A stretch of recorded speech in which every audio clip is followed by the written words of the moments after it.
Ladies and gentlemen, I'm your guy Solo Mobaite. Kama we ni mgeni hapa, kindly consider subscribing to my channel.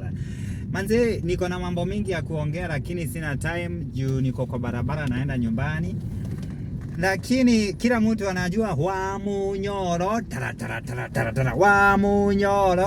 Wamunyoro leo alikuwa na launch chama yake ya DCP. Yani inaitwa Democratic Citizen Party. Inasema sikiza wa Kenya ama sikiza mwananchi. Na wakiwa pale Lavington, wakiwa na launch chama yao, inasemekana, unakumbuka ilikuwa nikisema William unasema one term, nikisema Harambee one term, one term. So alikuwa na launch one term party ama ile inaitwa DCP.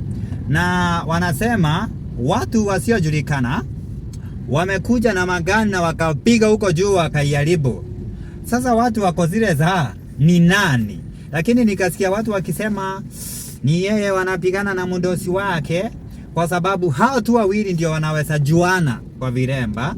Wanajua nani amekosea nani na nani hajakosea nani.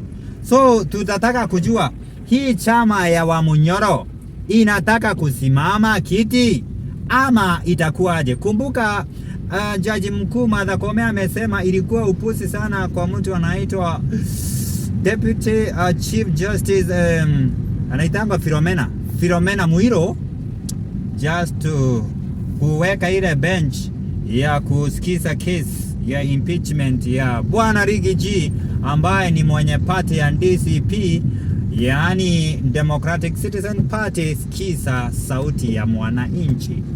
Je, Gachagua akona ukweli ama ni mtu anayelia, yani akona machungu, yes crying baby?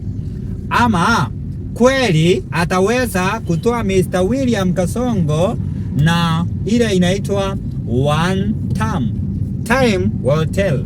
But for now, tuende Uganda kwa the next video. Asante.